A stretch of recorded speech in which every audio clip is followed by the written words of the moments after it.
Professor Haystacks here. Take about 10 or something over several months as I keep going to edit the video and finding there is something wrong with it.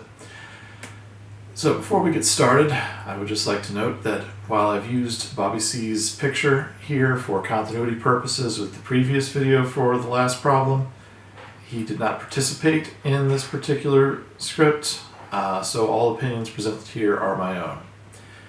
Alright, I will see you after the end. Bye. Alright, for this part, we are just going to read my notes that were written in 2019-2020, I think probably 2020. And, yeah, I have not watched the last problem since then, for reasons I think you'll come to see. I will attempt to apply such perspective as I have now in 2025 when I'm recording this, but we'll see. Alright.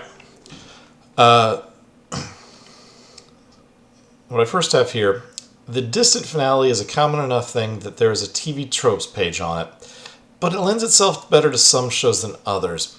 For a character-focused show like I feel Film is at its best, it tends not to work. How I Met Your Mother had a similar ending, which while it had its own unique problems, had a generally negative fan reaction. Parks and Recreation did one reasonably well, but they did a unique twist on it, or at least a rare twist on it. The best direct comparison is Digimon Adventure 2, which I believe I mentioned in the main review, and which Silver Quill, I believe it was, also mentioned. I didn't watch this full review on that, but I did see a bit where you referenced it. And the inherent issue with any distant finality is that if you are far enough into the future, the world you end on is not the one the viewers are used to. In particular, the bags under the eyes here give us the distinct impression that we've missed a huge chunk of these characters' lives. Now, of course, that can happen in real life, but in real life, you can always hear your friends' stories of what they've been doing in the interim, and in the modern world, it's rare that completely missing out on a friend's doesn't have some component of your own contribution to it. I hesitate to say complacency. This is me going off on a bit of a tangent. But we have phones, and unless you're moving to the Himalayas or something, you at least can kind of keep in touch with anyone. Pretty much anywhere in the world. Anyway, you can't do that in fiction. So it gives the impression combined with the Windows. What? I don't know what I said this. What I wrote here is, it gives the impression combined with the windows of stories to be told that we'll never get. I do not know what I meant by windows here. Anyway. Jim Miller, the director, has inconsistently indicated this was to provide fanfic fuel, but I think it's actually more restrictive to do that, and I think it's just generally bad form to have your fans fix things for you. This same problem lay in Digimon 02, which ended with an even bigger status quo change than this, and arguably spent even less time exploring the consequences. This was followed up years later by Digimon Tri, Digimon Last Order Kaizuna, which I haven't seen that one, and from the sound of it, I don't like it much. And the Digimon Adventure 02 movie, which sadly didn't get a full series treatment like Tri, but it did exist. And kind of formed part of a linking bridge, even though Tri began with just ignoring what happened at the end of Digimon 02 entirely, not giving any explanation. Anyway, Parks and Rec avoided this particular problem by doing a series of flash forwards showing key moments in the characters' lives, and not necessarily in order. So you got a broad 200-foot view story, allowing you to feel you had at least some idea what was going on, kind of like a friend you only keep in touch with intermittently, but you still care about them, so you still try. I don't mean to say that if you don't communicate with someone you don't care about them, please don't take that the wrong way. Of course, it still wasn't perfect, and it still gave you the impression you were missing out on a lot of the characters' lives, but that show was a comedy first and character drama second, so this was less of a problem than Fim, where, in my opinion, the reverse is true to the extent that a show aimed at 6 to, let's say, 14-year-olds has character drama. This would have been true even without the bags, and we have the weird case of Pinky's kid being younger than they logically should be. But it would have been less serious. To elaborate, Pinky's kid is apparently young enough to need a babysitter, but with the bags under her eyes suggests she's middle-aged, which would suggest she had the child very late in life. But the implication was very strong, and was made even stronger in the season 10 comics, where they explicitly start a relationship, that she got together with Cheese Sandwich not too long after the end of the present segment. There have actually been fan edits that removed the bags because this didn't made things make so little sense. I digress. And there's some hints that the bags may not have actually been in the script. That may have been an animation choice. If so, it was a bad one. And if it wasn't a script editor, I cannot fault the script writing on that. But anyway. Further, what little hints we get aren't really enough to form a story off of. And they seem to split between establishing a definitive future and leaving things as vague as possible so that it could be retconned later if they wanted to.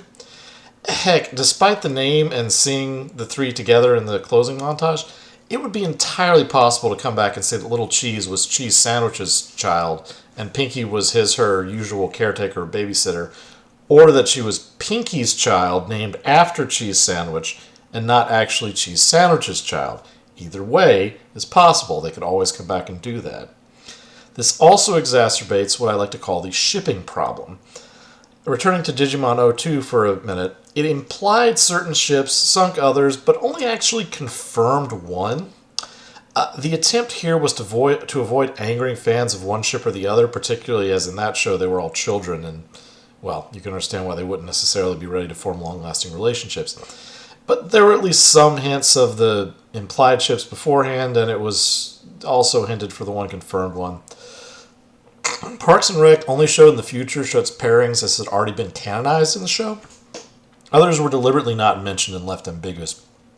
Here, much of the run of the show, except for a few bits in the very last season, notably with Cheese and Pinky and Fluttershy and Discord, where it kind of just happened suddenly. But the rest of the show's run was spent showing the main six formed a tight-knit cohesive group, using C.S. Lewis's Greek terms bound in storge and philia love, that is, familial and friendship.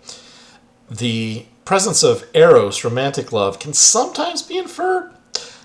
People love to see that between the Applejack and Rarity, and the one implied here, Applejack and Rainbow Dash. Doing this requires kind of an overuse of tropes. In this case, as well as in Applejack and Rarity, that of rivals having romantic interest in each other. Considering that one's rival is often the same gender as oneself, and it is statistically quite likely that both of you are not homosexual.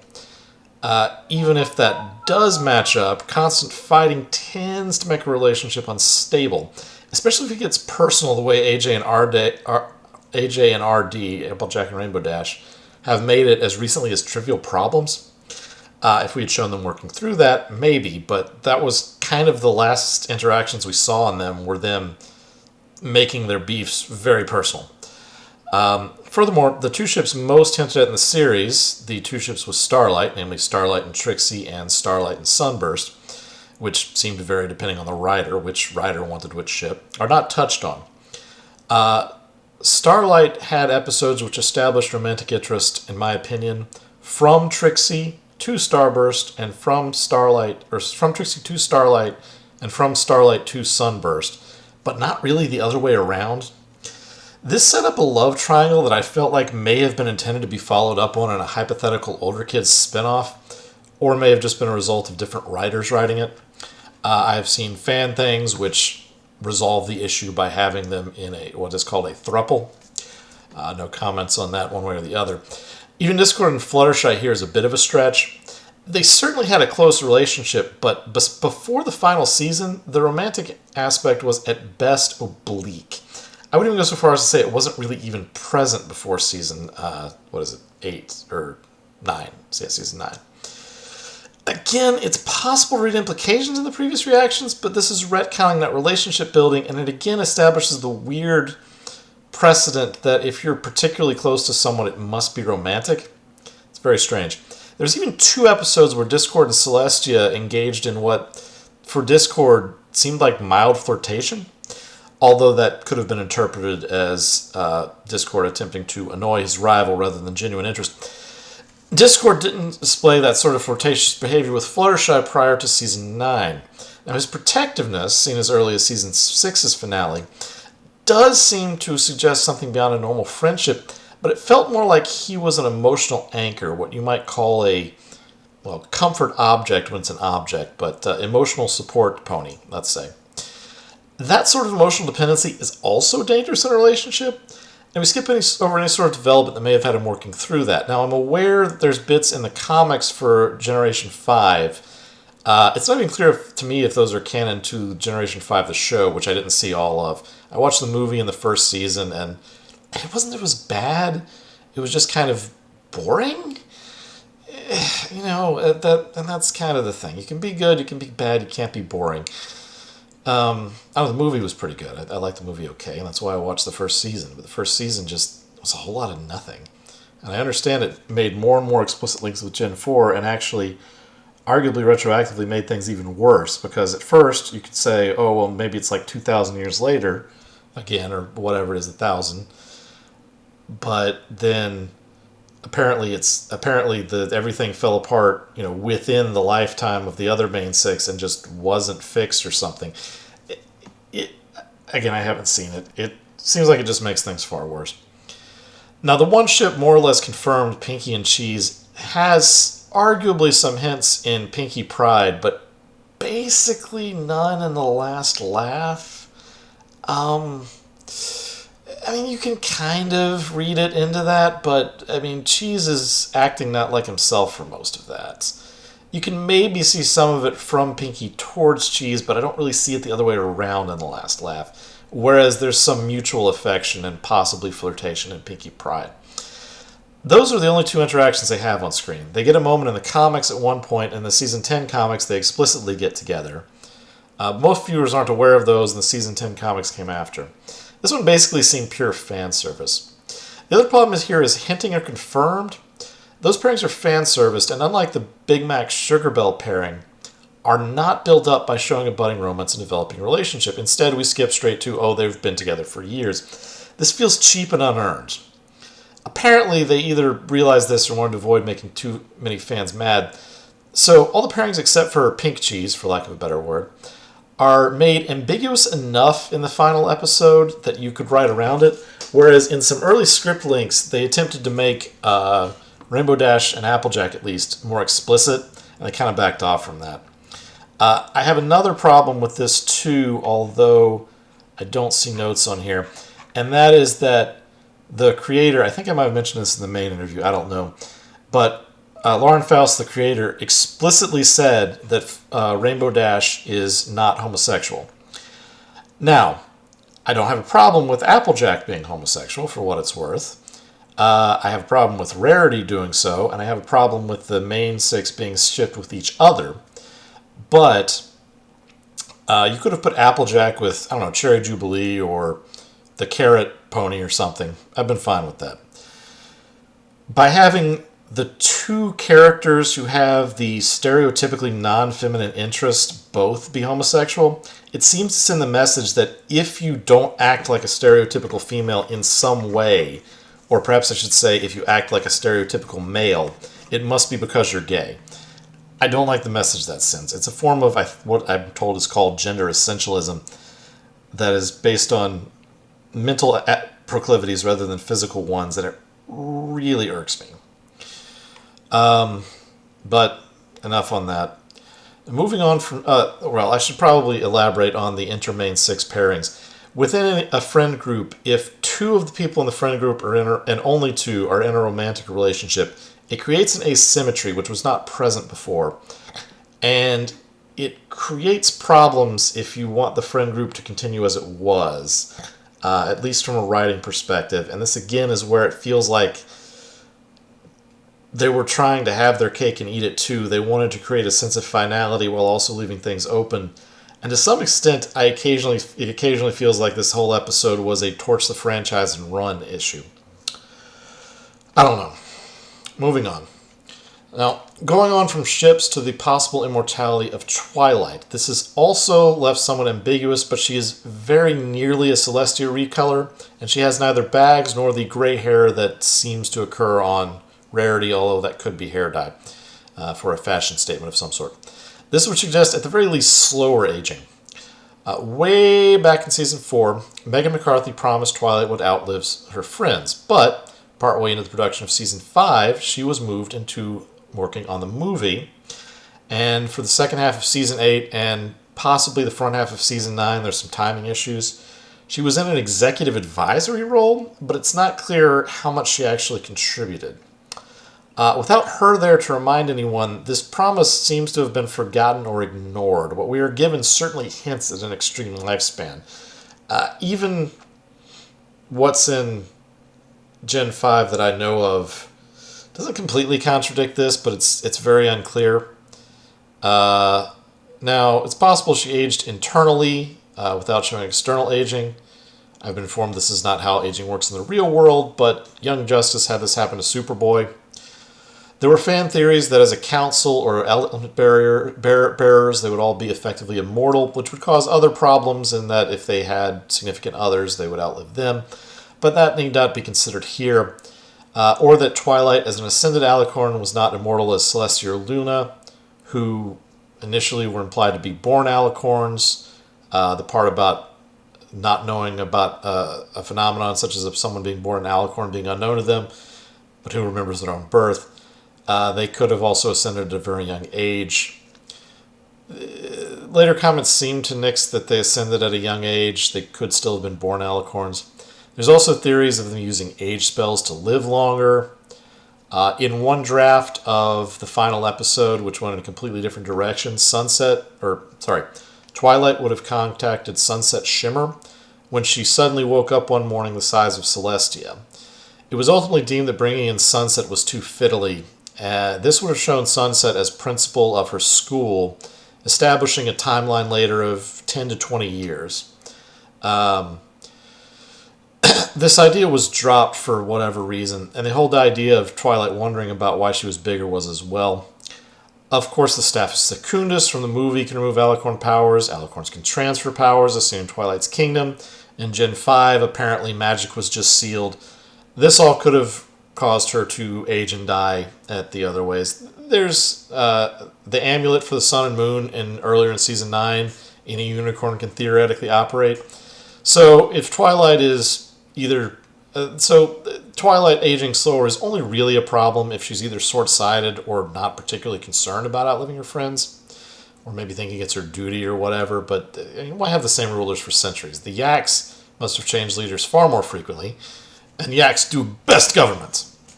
Every other leader in Equestria must change far more frequently. They seem to do fine. And she isn't omniscient, and it seems ripe for abuse. I feel like Princess Spike showed that. Princess Spike, in isolation, I think Princess Spike is still my least favorite episode, but this one and the End of the End Part 2, the End of the End, I guess both parts together, come close.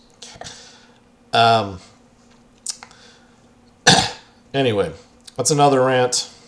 Suffice to say here, the conflict is unnecessary and artificial. If they had her also showing signs of age, or had the friends not show signs of age, this part would have been fine. Side note, dragons do live a long time. In Dragon Shy, a lot of that period is spent hibernating. I think there's some hints of that in Gen 5, partly to avoid giving away too much. We don't know how long their active time is compared to ponies. Or if they could magically or via willpower avoid hibernation. I've seen it suggested that the training of a successor could indicate the longevity can be passed on, and that Twilight was training a successor in the future parts of this episode, specifically so she could age with her friends. My personal theory was that it was linked either to the elements or the tree. If that's the case, she just needs another group to link with it. Maybe the Student 6 didn't fully synchronize. Regardless. Now, considering this in a less fan canon, fan theory, fan service sense, There is a basic structural problem of attempting to use Luster Dawn to create a story circle by bringing the story back to where it began in some sense. The story circle is a classic trope, the hero's journey, but they don't commit to this notion, so in my opinion it kind of falls flat. If she had sent Luster Dawn to the friendship school at the beginning of the episode, you could make it work, but then it'd have to be its whole own episode. Instead, overall, something like 2/3 or 3/4 of the episode is set in the relative present.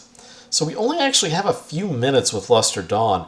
And before I rewatched this, I think I've only watched this twice, once for this, I had thought she was in it a lot more than she actually is. She gets around a dozen lines, and her single established character trait is she thinks friendship is a distraction from more important things. Basically, sideswipe from Equestria Girls.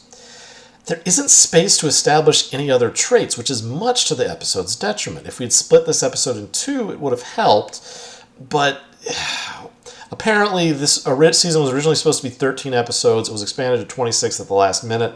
That resulted, I think I mentioned in the main review, in a bunch of episodes being written after much of the writing staff had already left, which also means the final edits had to be made after the writing staff had already left, and I think it really hurt a lot of this. Anyway, we don't know if she would try and make friends right away, like the song implies, because we don't see that. We don't know what she's seen to lead her to believe that friendships drift apart, other than Twilight's friends, which is another issue.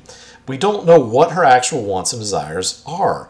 With Twilight, the first episode established not only the single trait Luster Dawn gets, but her tendency towards meticulous organization, her general attitude of doing whatever she's asked, even if it doesn't necessarily make sense, and her attempts to be polite even when she's annoyed by crazy ponies. And just as importantly, we learn her goal in life is to prove herself to Celestia. We don't even really get that last one here. Luster Dawn seems to respect Twilight. Maybe she's trying to be better at magic. She seems to want to study. But what does she want to study? Does she actually trying to impress Twilight? Certainly doesn't seem like it. Maybe her goal is knowledge for knowledge's sake, but this isn't made clear the way we sort of got with Moondancer and Amending Fences, at least in the past part. And Moondancer was hurt very badly. She was effectively ghosted, and frankly I think it's an incredibly cruel thing to do to someone. But anyway. And then the episode ends before we actually get to a full circle. Luster Dawn's there and instantly makes friends. Is she going to learn anything? Is she going to the school? The final song spends more time on what secondary characters are doing than what Luster Dawn is doing, thus preventing a story circle. Again, fan service over having anything meaningful or even particularly interesting to say. The intended lesson seems to be that friends don't have to drift apart, but that's not what we get. This leads me to my next structural issue, which leads deeper into other episodes. I think we touched on this in the main review, but I'm not sure. Luster Dawn did not even know the council existed. If it's truly a governing body, as the start of Season 9 suggested, or even in the past parts of this episode, it should be something ponies know about. This draws an interesting question. Were the past parts of this episode written first and the future bits tacked on later?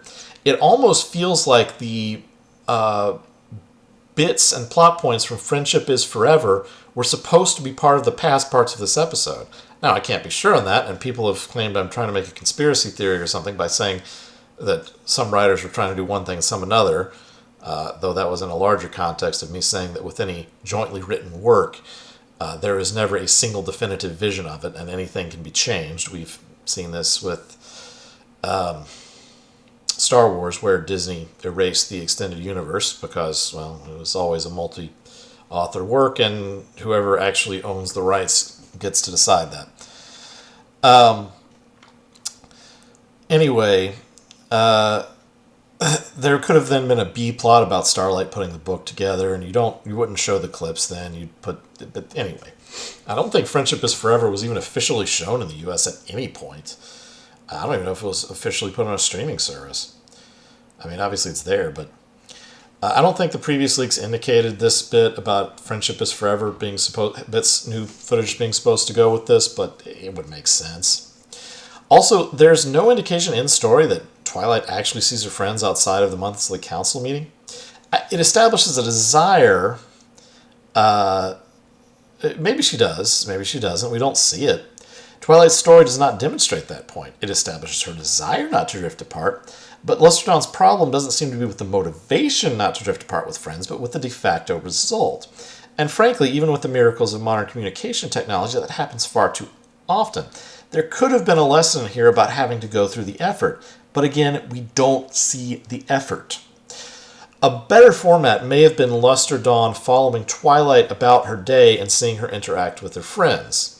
They could maybe use their roles at previous Grand Galloping Galas to suit it. Pinky planning it, AJ bringing food, Rarity making Twilight's dress, Rainbow Dash previews a Wonderbolt routine for outside entertainment, maybe something like that.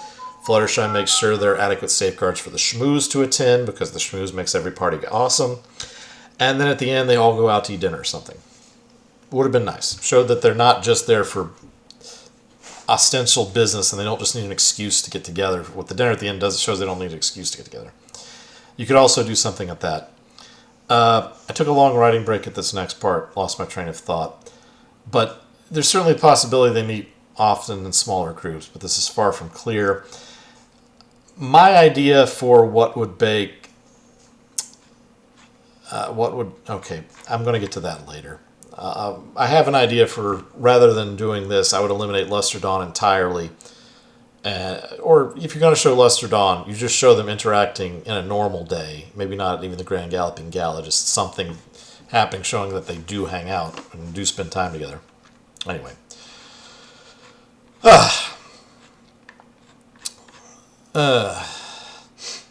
Alright. I also had the line back to what we actually got here. Anyway, moving on. Now, something that's more a problem with Season 9 in general, or at least the back half, but it comes forward here. Twilight was never asked if she wanted to be an Alicorn back in Season 3. She was never asked if she wanted to rule, and the few times she expressed an opinion on the matter, she saw it as, at best, a duty and not something she really wanted. And it ties into her initial desire to oppress Celestia. But later, her goal is clearly to spread the magic of friendship.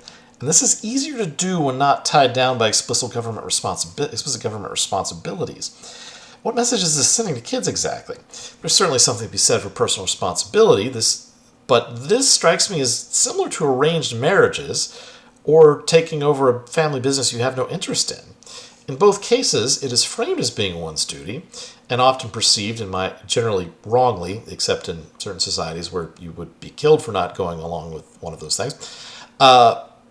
But it is perceived in most societies wrongly that it is something one has no choice in. Admittedly, sometimes it would mean disowning your family, but that is still technically a choice, just not a bad one. Twilight has actually several options here that she could choose, but it's never broached, and she never expressed a desire or even the base level of anticipation of any of the major events along the way. There's not much in the way of, I put there's little even in the way of excitement. I said there's no excitement that we see. Besides, blindly following tradition and expectations seems philosophically repugnant to me. Following tradition and expectations is not inherently a bad thing, but to do so blindly, without thought and without reflection, is.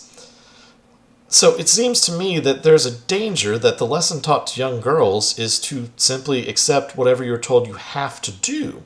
Among other things, this can lead to abusive relationships. This kind of eliminates the independent part of strong, independent women, which is theoretically the goal. That phrase has become loaded in recent years. 2025 note on that last part. As for the options I mentioned, and solutions, whatever, there are several. I have seen in some fanfics Twilight rejecting the throne entirely, instead putting forth alternate candidates, Star Swirl, Luna, Candace. I mean, the Crystal Empire is kind of just a city-state. Ruling the Equestria as well wouldn't be too difficult. Making the princessship an elected, limited-time position. Others are accepting it, but on her terms. This one was hinted at earlier in this same season. This strikes me again as the writers... half the writers leaving at some point and then having to rapidly rework stuff. That being, she rules with her friends. That doesn't seem to be what we see. They may consult on decisions that are both large and non-time sensitive, but day-to-day things are all on Twilight, and emergency decisions are all going to be on Twilight. Rainbow Dash didn't even get her dibs on Dreamwalking Respect, insofar as we know. I would have liked to follow up on that. That would have been cool. Now, admittedly, that would involve reduction in their other duties, like not being able to teach, but they didn't really have time to teach and do their other jobs in the first place. Even doing their other, any one of their jobs is full time. Teaching on top of that, you could just about accept it, but it was a huge stretch. The writers even admitted it only worked because of story logic. Now, this poses a problem in that her friends would have to give up their jobs, but why does Twilight have to give up her day-to-day friendships, and her friends don't have to give up only have to give up with her? She's got to lose 5 people, and they only have to lose her and, to some extent, Spike, although the relationships with Spike have been uneven at best. Twilight could also live in Ponyville. Now, she could even move the capital there. The latter would be difficult, but Equestria isn't all that large, and its capital was moved from the place in the Everfree. The U.S. moved its capital from Philadelphia to D.C., although it was in a early stage at that point. Brazil attempted to move its capital. That only kind of worked. It's somewhat of a cautionary tale. Here in 2025, Egypt is attempting to move its capital. We will see how that works. Charlemagne and Kublai Khan had a traveling court that was in different areas at different times. Now, if Twilight is an absolute monarch, who's going to say no? She could just move it. But if she isn't, she doesn't need to be on site 24/7. We know Dragon Mail's a thing. She can easily be on call. They've got magic. We've established Dragon Mail in the very first episode. Whatever spell Celestia used to send and receive on one end could presumably be put into something else. I said element here, but it's some kind of object. It's not as big a deal as moving the sun and moon. Travel time would be an issue, but in the final song, in this same episode, Twilight can teleport not only herself, but a group of other people between Ponyville and Canterlot, apparently instantaneously and apparently without breaking a sweat. Now, one could argue that that's a song montage issue, except we have the teleport effect going on. It's clearly intended that she can teleport that far instantaneously with no trouble. It would be trivial for Twilight to live in Ponyville and work in the capital. Real life rulers, they're always within arm's reach of a phone or whatever, but it's a phone. The president is on vacation, some would argue an inordinately large portion of the time. But even before all that, the distance between Ponyville and Canterlot is pretty small as the Pegasus flies. It's only a long distance on train because you have to loop around the mountain. With better flying, she could just fly between them in a relatively short commute. Now, as for what I would prefer, I've given some ideas, but that's trying to keep the same basic principle. Really, if I had my druthers, I would prefer that this was completely changed. And what I would have liked, this was from 2020, and I still like this, was something like the last chronological episode of the anime The Melancholy of Haruhi Suzumiya, which was actually aired like 5th or something. It's a weird anime. I'll circle back to that in a moment. But the basic concept, borrowing from the play Our Town, is to show the least important day of your life. The episode of The Melancholy of Haruhi Suzumiya is called One Day in the Rain, and basically nothing happens. The characters and the cinematography are such it's one of the best endings I've seen. 2 characters sit in a room, other characters come in, they talk sometimes, they do some relatively mundane things after a science fantasy anime. In the end, they share an umbrella and they walk home one day in the rain. That's it. Time travelers, espers, a masquerade that has to be kept up in front of the main character, the sort of main character Haruhi. All that's in the rest of the series, all kinds of crazy stuff happening. But that one episode, the last chronological episode, is just an ordinary day. Since MLP mixed adventure and slice of life, and the end of end was an adventure, I would have liked to make the epilogue the most slice of life episode an episode could be. Now, I'd have kept the basic outline I mentioned above, going about doing things, but I'd have set it closer to the relative present of the series, and I'd have not introduced any new characters that have no time to develop. Basically, Twilight takes a meeting as ruler, checks on her friends doing various things, asking for advice maybe, and it ends with all of them sharing a meal and laughing together. Cut, print, roll credits. It's hard to pull off. Haruhi Suzumiya is the only show I have ever seen that actually both tried this and managed to make it work. But when it works, it is sheer brilliance. Lastly, we have the in 2020 coming up and now past season 10 comics. These ignore the future part of the last problem, picking up shortly after the past part. Now it's all out. I originally said by the time this comes out, the first and possibly second issue might be out. Yeah. They finally dealt with the zebras. Found out apparently Sakura's rhyming was not cultural and in fact was completely pointless because she thought magic was done that way when she was young and just never did it. The comic was canceled abruptly near issue like 104 or something random like that.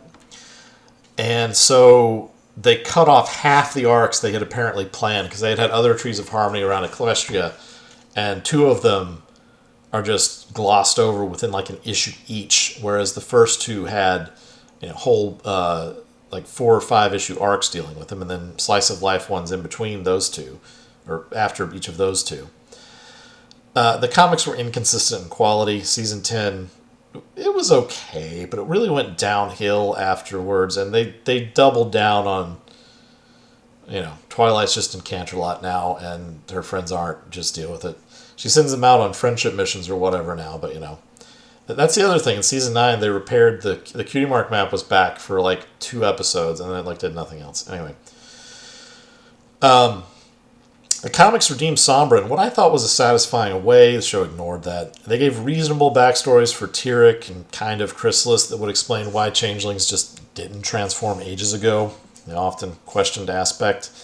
In this case, it's because changelings didn't exist prior to Star Swirl the Bearded's day, and they didn't fully develop as a culture for some time after that, so it just never happened. They had to develop to a certain point first. Now, this all leads into the possibility of an eventual revival. Early leaks went another way. G5 wound up being in the same world but a different point in time. That was weird and, in my opinion, didn't really work well. None of the old staff, well, not all, I correct that, most of the old staff was not around. G.M. Barrow, whose work in the novels I greatly admired, whose I thought character writing was generally on point, did help. And indeed, the characterizations in it were pretty good.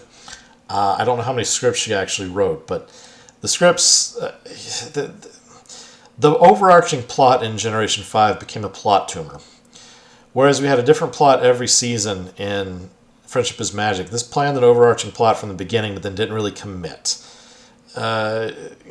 Nothing happens in the overarching plot most of the first season. And then the stuff that does eventually happen is all crazy, and when it happens, it's at the expense of the actual character interactions for the better part. They try to establish Earth Ponies getting some power they didn't have before, which creates a whole other can of worms. Anyway. Right. I didn't care much for most of the staff's work in Season 8 and 9. School of Friendship was an okay idea, but then it just gets abandoned in Season 9. Twilight's found her dream after, she wasn't sure of her place in the world. She finds it. And then, don't ignore that. We're forcing her to be in government now. So, if there is a revival, well, it didn't really happen with G5 because that was different parts. Or we ignore the future part. A different revival would either have to do something similar to G5, setting it far in the future. They'd probably have to ignore G5 to do that. Or ignore the future parts of the last problem. I am aware of a group trying to get a revival of ignoring the future parts of the last problem, but well, it's been this long. If it's going to happen, it'll probably now be on like the 25th anniversary or something. Boulder made Rainbow Road Trip, which is pretty good, but Boulder animation has been severed from Hasbro or shut down or something. So apparently, while Hasbro owns the rights to all the episodes and animation, they did not own the actual Flash puppets. This is what created part of the problem and why the series kind of had to end. Apparently, the biggest leaks were caused by DHX / whatever it later became. I can't remember. And Hasbro wanted to cut ties with them, and they wanted to move animation in-house. Well, they didn't own the Flash puppets, which means, and the Rainbow Road Trip, which I'm told had hand-shaded backgrounds or something. Some part of it was like done quote-unquote by hand. I mean, still with computers, but it wasn't like in Flash or whatever. And the movie and Rainbow Road Trip were like really expensive to make, so they couldn't really do that. So they went with cheap CGI, which I personally thought it just looked terrible. However, I find a revival is virtually inevitable for something this popular. Roseanne had one recent as of 2020, although quality on that was meh at best, and then there was all that controversy. Star Wars The Clone One had one, better received, but deliberately short. X-Files had one, iffy. Johnny Test had one, which was okay. The animation was not great, but the writing seemed about the same. At the time I wrote this, there was a Rugrats revival upcoming. I did not follow that. I am quickly checking Wikipedia, and it is saying that there was a revival in 2021,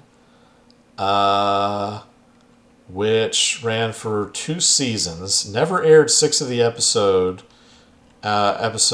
and was removed entirely from Paramount Plus in 2024. There were some questionable choices, notably the very Uncanny Valley animation. But anyway, Hey Arnold almost got one. It got the Jungle movie. It was very excellent. I'm fine to settle with that. Samurai Jack had one. Mixed on that. Futurama had one. Mostly pretty good. The first season back was a little rough on that, but after that, I haven't seen the revival of Futurama on was it Hulu or something? It's because I don't have the streaming service, but I'm told it's okay. Doctor Who famously had one after 16 years off the air. My Little Pony's only been off the air 6 years at this point, so give it another 10. We'll see what happens. The Doctor Who revival has been mixed. Let's just put it that way. But what these things all have in common is there was a non-negligible group for whom they were cultural touchstones, and My Little Pony is still that. Previously, and to some extent still, even now in 2025, the trend was not for revivals but reimaginings. There was the Thundercats, two different ones. One was a comedy one that didn't last long, but the one that was actually trying to keep a similar tone. Battlestar Galactica, Voltron, She-Ra, My Little Pony, of course, He-Man. There's probably plenty of others. The point is, I find the revival virtually inevitable, but here's the part where I wrote and I got ahead of myself.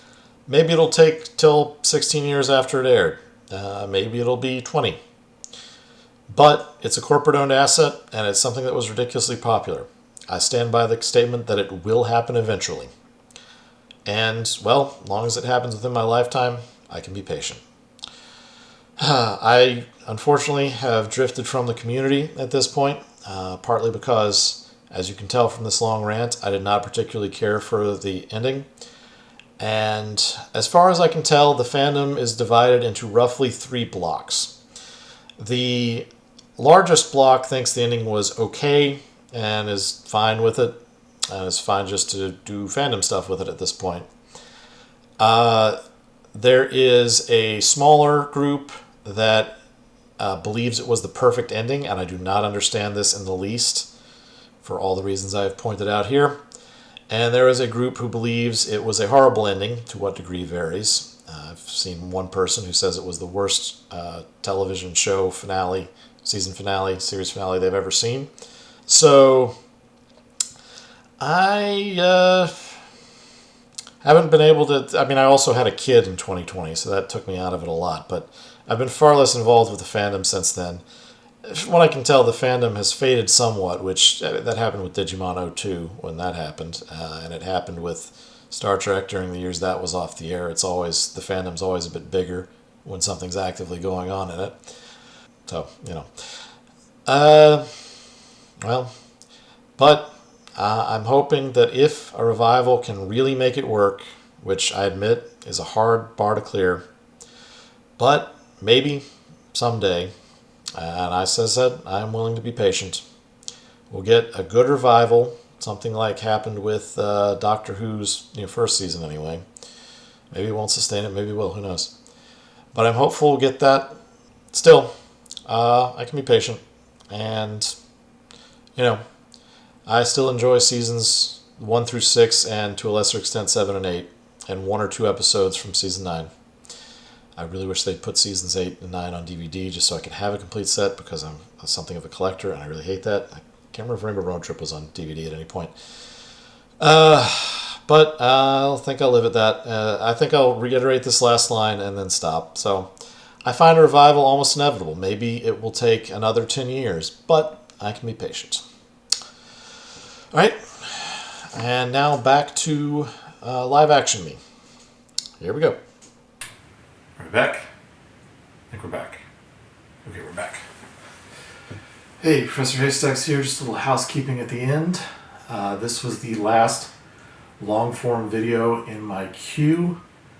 There are the 2 commercials from the last video, but I've decided that it would be too much time for me right now, as you can probably judge by how long this video took to animate them. So I'm just going to cut them as is, as shorts, and upload them that way. I have a few projects I've committed to that they've been running a while. They're for other channels, and I don't know if or when they come out, but if and when they do, I'll see if I can figure out some way to get attention to them that I'm participated in them. I'm not really sure if I'm going to do anything pony related with this channel. I might make a different brand channel for non-pony stuff at some point if I ever get the time. And since I recorded the main part of this video, there's been a lot of G4 merchandise that's come out, kind of oddly. So I keep thinking maybe something's in the works for anniversary or something there, but if that happens, I'll probably do something for that. I don't really have any interest in dealing with the comics or G5, especially not G5. So anyway, until next time, or if we don't see you again, take this one home with you. Good night, and drive safely. My little pony, something da da da da da. Don't know the words, you are my very best friends. Still have time left, you are my friends.